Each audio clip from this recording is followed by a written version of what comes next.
What's up, YouTube? It's me, the artisan MC, fresh out of seeing Oppenheimer, and I'm really thinking I should have brought somebody with me so we could talk about this after I watched it.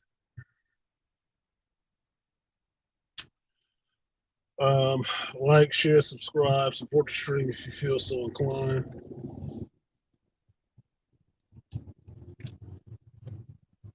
So,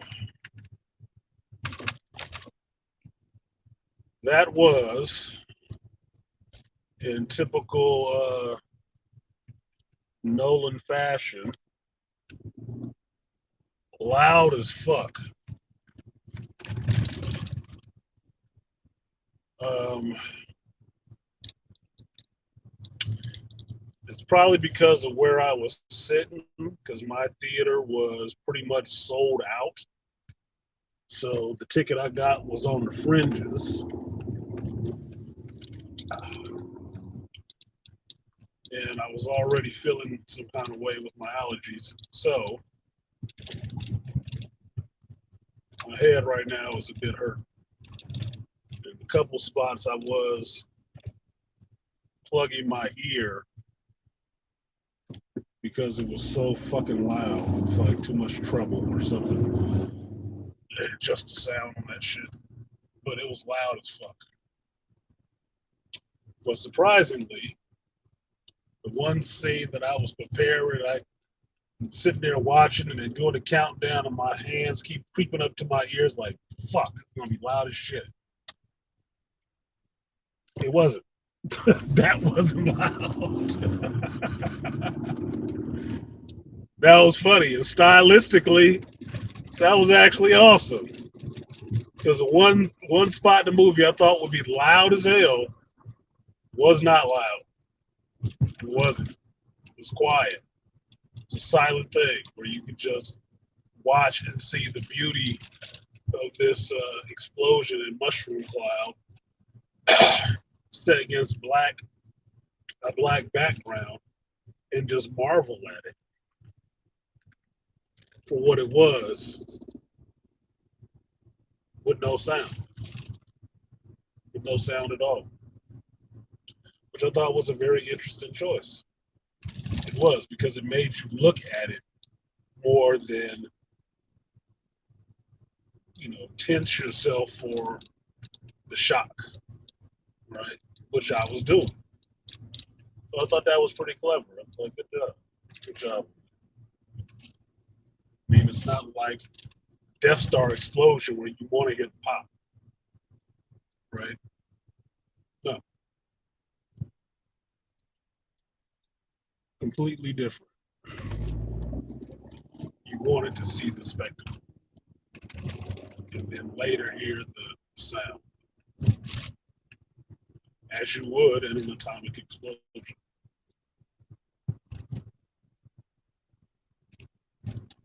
So, what can I say about this movie? It is 3 hours.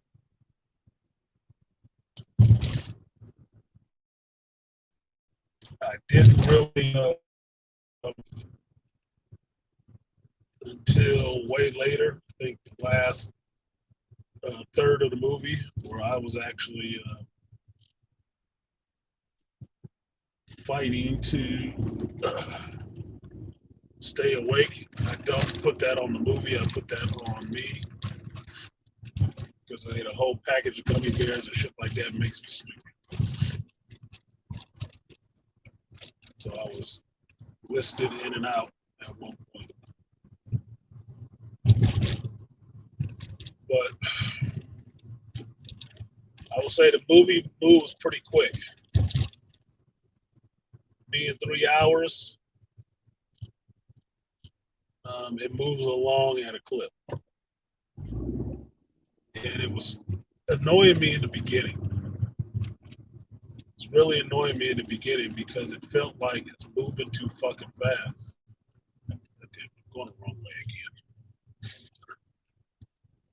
That is going too fast. Like it's a bunch of scenes and it was taking me out of the movie a bit because I'm thinking, how did they even film this? Like, just one scene to the next scene to the next scene to the next scene, and it's bothering me because I want to really, deep dive and get into this slow pace and have it build up. But I'm thinking in my head, you got a 3 hour movie, you got a lot of stuff to get through, a lot of years you have to get through of this man's life and what was going on, and you're going through the speed run. And that's what it felt like in the beginning. It's just barreling through this shit. Now, it doesn't mean that the performances and the acting was not good, but all that momentum build up from the start. By the time you get to the end, you feel that intensity. And the elation and the letdown in some ways. Um,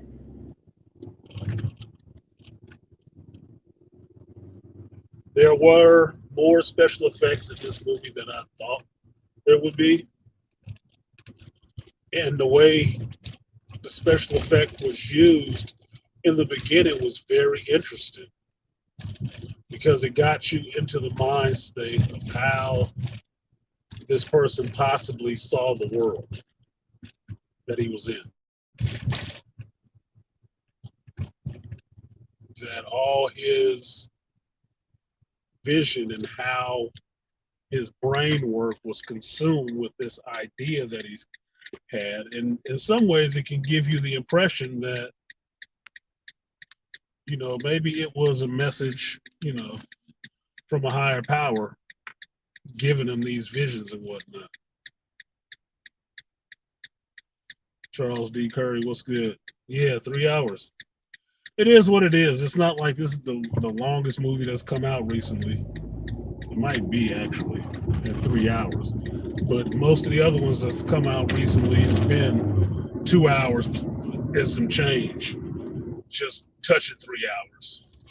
And the only thing I think about it being 3 hours is that it hurts the replay value of it in the theater because not getting as many showings. But for the amount of stuff they put to the movie, as much time frame that the movie is covering, moving pretty goddamn fast. But the special effects, in a way, made me think of A Beautiful Mind and how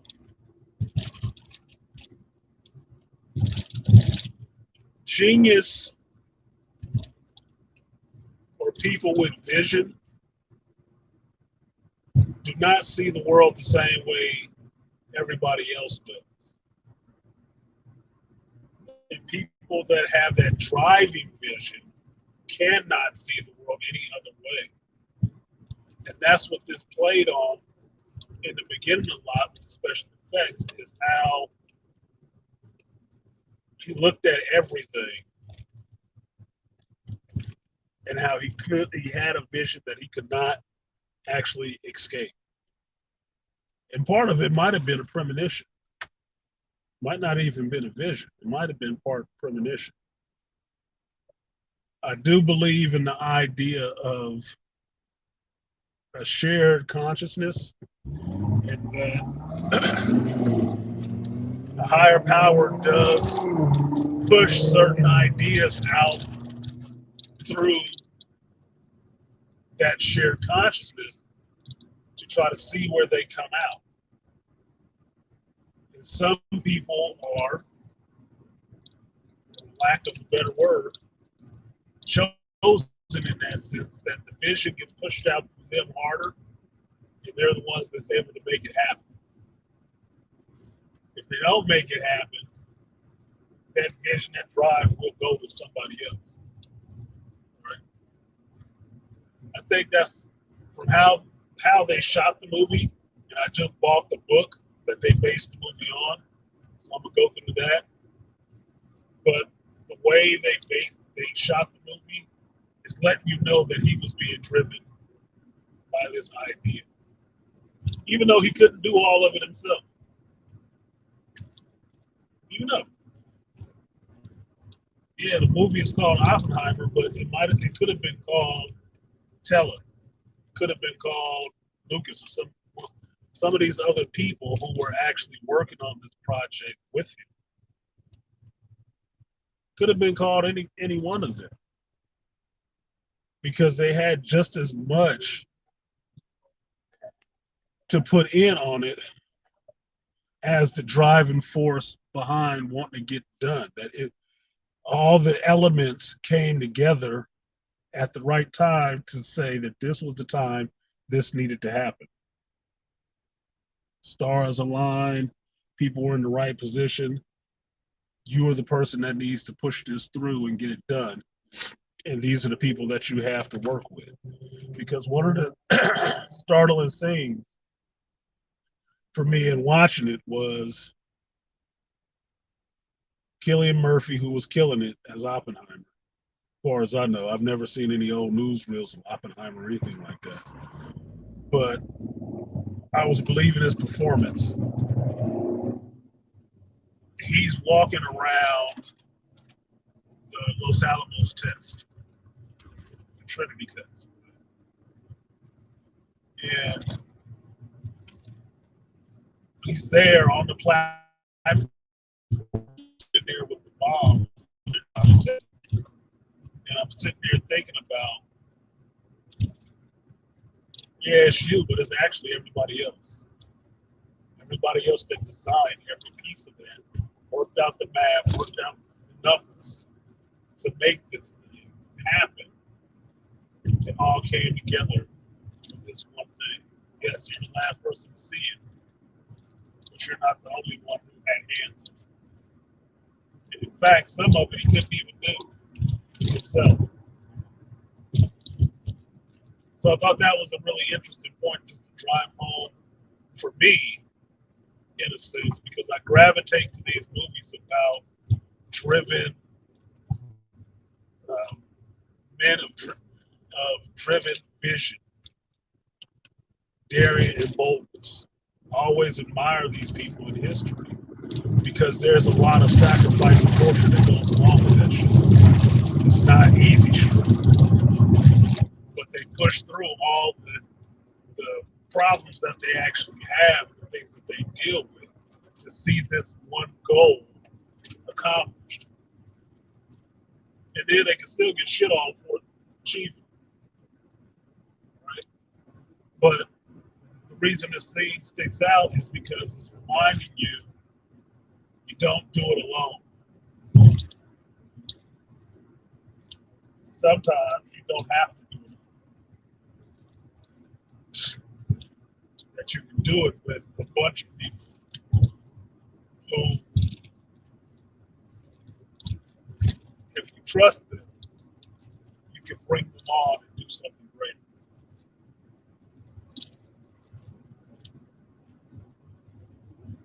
for the whole.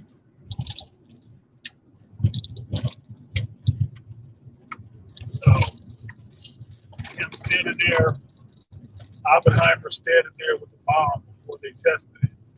That's what I got. That,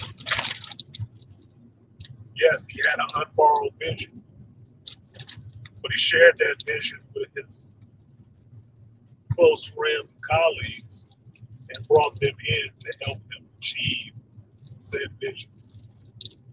But the time was also right for him. Like no different than Kevin in the Manosphere blowing up the way he did. The right person at the right time with the right points. And no, he didn't develop every point himself. He didn't. He got it out to space. But it was time for the space to blow up. And that was the person who was not elected, divinely chosen, whatever the fuck you want to call it, to push that message out there, to get it seen, to share it. So it's interesting. Um, there's a lot of surprise. I wouldn't even say cameos. There's cameos, and then there's walk-ons in a sense that were not listed anywhere that I saw, and it was actors showing up in this shit. It's like, oh shit, this person is in this. Oh wow, that's awesome. I can tell you this one. One of my favorite little young actresses right now is in this. I saw a lot of her. I was waiting to see, but I was like, God damn! I wonder she split from her longtime boyfriend because she doing a lot now. She all out there trying to break that little young girl vibe. Whatever, whatever. I like looking at her. She look nice. I'm just saying, she look nice. Look real nice. um, she was in this. A bunch of other actors were in this, which is a really interesting thing because Christopher Nolan pulled like a Spike Lee or Martin Scorsese type of thing. Any actor that he may have worked with on another movie that you might have liked in something else that he did probably shows up in this. Brought him back. And I like directors who do that kind of shit. That's one of the reasons why I like Kevin Smith so much, because the actors that he worked with, like he'll do another movie and they'll show up in the movie again. It's like, what the fuck are they doing here? They're huge stars now. Why are they in this movie? Because they're friends. It wasn't just a job. It wasn't just that time on the set we made that movie one time. They're actually friends. They actually have a relationship. And it's a relationship that proceeds beyond the movie. It has proceeded for years, and that's why he can keep having them come back and, hey, why don't you be in my next movie? I'm doing this. Why don't you come be in? 1 second, you guys.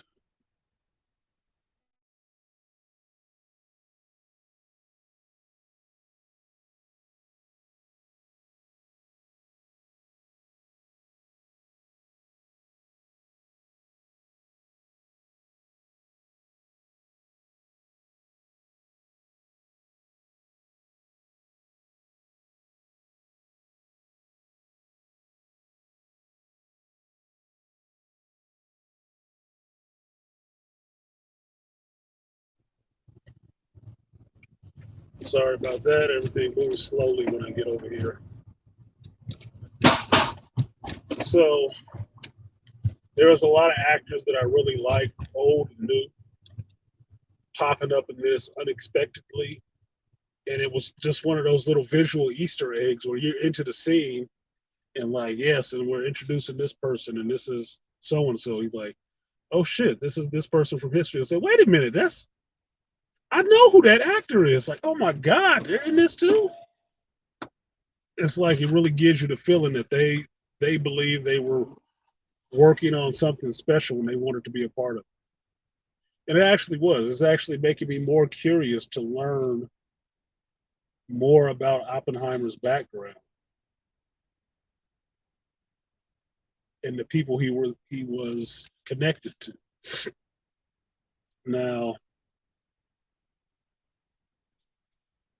the main cast: Matt Damon, Emily Blunt, Cillian Murphy, um, Josh Hartnett. I love their performances. I mean, Josh Hartnett was showing me some shit. Like, God damn, has he gotten better? I must not have seen him in a movie in a while. Because Josh Hartnett was bringing it. I was believing him. Like, Jesus, this kid grown up. What the hell? Where was this coming from? But it was the same thing with with Emily Blunt in the sense that I haven't seen her as this type of character. Very complex, very layered, flawed in some very fundamental ways, but she was brilliant. Now, of course, she does the Emily Blunt, teary-eyed, red face, white woman shit. She does, but I like Emily Blunt. Emily Blunt sells me on a lot of characters because I believe that face, right? And the role that she was playing, being Oppenheimer's second wife, was like, okay, she's rough around the edges too. You can like her, you can hate her, but she is who the fuck she is. That's what it is.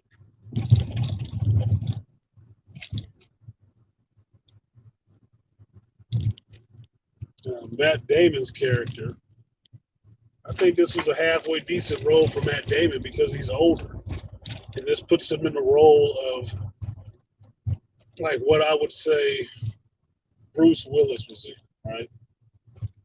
Where Bruce Willis, after he was being comical for so many years, got to a point where he started playing serious military roles, and it was no joking. He was serious, and he played the villain sometimes, and it was scary because you're always used to laughing with Bruce Willis, and now here he is, not being a joke, not being fucking funny. It's the same thing for Matt Damon in this. Matt Damon was being an asshole, and it's funny because you've seen so many movies with Matt Damon being the leading man, the nice guy, or whatever. Him being an asshole is kind of taking you aback a bit. But there are moments of levity and some humor. But there are moments where you see like this motherfucker dirty. He dirty as shit.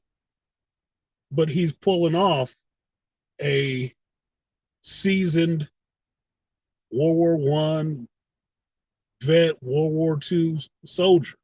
He's pulling that off. You believe that the general that he's playing is no bullshit. He is not about that bullshit. It is plain, is yes or no, short answers. Look, get me this, or we're gonna have to take this motherfucker out. Pressure's on. I'm here to deliver. Not here to be your fucking friend. That's not what it was, and I think that was one of the things that was taking me aside about the movie. It's not shot in the style of there's a biopic aspect of it. They're not telling you a fucking story about him the whole time. The story is being told, but it's being told from two different points. One point being the fission, the second point being the fusion. One is happening in the past, one part is happening what would be concurrently with the event that follows all this rest of this stuff, right? One has the lead character being Oppenheimer himself and how he got into this project, who he is, how he got into this project, how he learned, all the rest of this. And then the other one is about this not a congressman, this other general or admiral who was trying to be confirmed into a cabinet position, and how all these events that happened with Oppenheimer played into what this admiral was being grilled on, trying to get this cabinet position. And you see how both of them end up overlapping with each other. And one is the payoff for the other in a sense. So it was really intellectually interesting, and that's why I wish I would have taken somebody to see this with me so we could have an actual discussion about it. Because right here on YouTube doing a live, there is no discussion. You guys haven't seen the fucking movie, so you have nothing to put in on it. So there won't be that discussion happening about the actual movie. And there's nothing against you guys, but that's just what the hell it is. But be that as it may, there are a lot of points in this movie that could be discussed a lot because it's historic, and you can match it up to what you can look up in history about what happened, and then match it up with the movie on how they did, who this person was, how accurate it was, what this situation was about.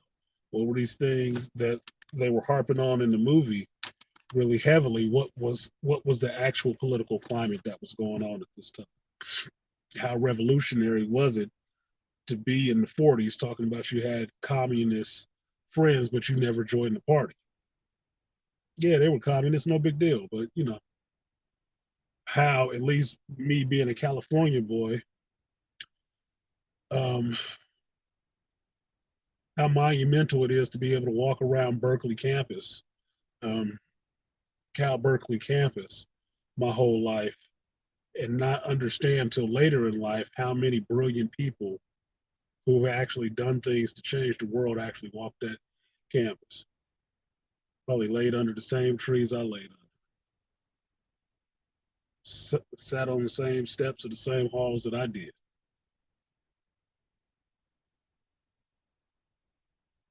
So it's interesting in a surreal way. But for me, I enjoyed the movie. I was really into it. I was really getting everything that was happening, really paying attention because it is moving fast. Um,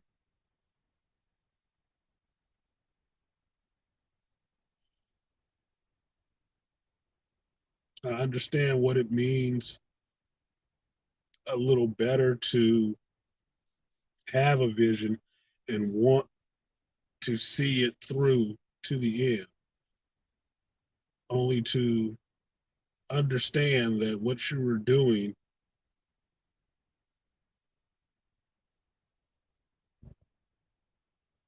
the application of what you're trying to achieve, the application of achieving the unachievable, that excitement is what drives you to try to achieve the unachievable. The application of achieving the unachievable is what you don't look forward to. I do it all the time when I do work and just try to do something to see if I can do it. I visualize it, I think about it, I work out how to make it work, and then I set about to try to see it, challenge myself to see if I can make this happen, if I can make this tangible. Can I make this work? If at the end of that process, what I made was able to be applied in a very negative way, in a very effective negative way, it would hurt a little bit. It would hurt a bit because my goal in doing this thing was not to make a better way for people to do negative things. The goal was to see if it could be done. Yes, it can be done, but now that you've proven it can be done, you have to contend with everybody else who has their own ideas about how they could use what you have created for their own means, and how that thing can just be taken completely out of your hands and turned into the one thing that can destroy everybody. So for me, that's a scientist's mind. You want to solve problems, you want to see visions through and make them reality. And sometimes, even if it's in the back of your mind, you hope for better angels after you have completed what you set out to do. You hope the better angels will ride with a lot of these folks. So I thought it was a really good movie. It was a really stellar cast. People really put it in. I really believed a lot of what was going on. My only complaint about it is it's loud, and that's not really a complaint, being that I like Christopher Nolan movies, and I went and saw the shit in IMAX. Went and saw it in IMAX. That shit was loud. It was loud as fuck. That shit was louder than Inception. It was. And I'm gonna go in here and grab me some cold medicine, keep my fucking head from hurt. It's not because of the movie. It was because my head was already kind of cresting on hurting anyway, and I'm hungry, so I need to eat. But other than that, um, yeah, that was Oppenheimer. Really enjoyed it. I don't think I'm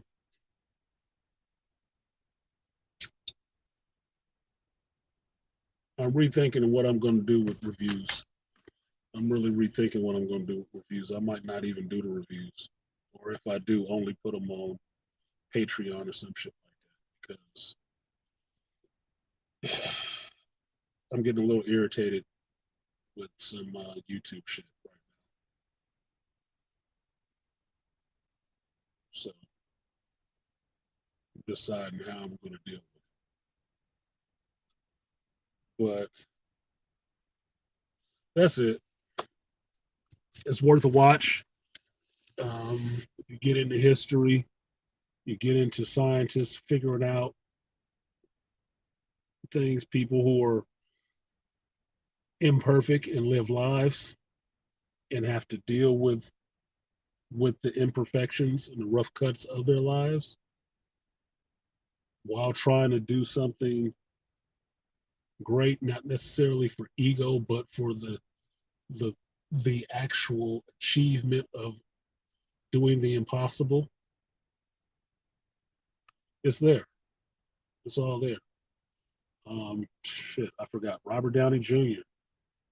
is killing it. He's killing it. He was killing it. Strauss, Admiral Strauss. He was killing it. And I'm just telling you that. Look, go watch the movie and do a who's who of every actor's face you recognize. That's not listed on the bill. That's not listed on the bill. Just start going. When you're watching it, you'll start seeing these motherfuckers pop up. You'll be like, "Oh shit!" You'll do that. Just get your bingo card out because it will be interesting. But with that, I'm going to go ahead and get out of here. I thank you guys for coming through and listening to this shit. I'm sure there was something a lot more interesting going on. Can't be mad about that. Everybody like bitches. But I'm going to go ahead and get out of here. These clothes dried and get myself something to eat. Um, like, share, subscribe, support the stream if you feel so inclined. I've been Artisan MC, and I will see you guys next time.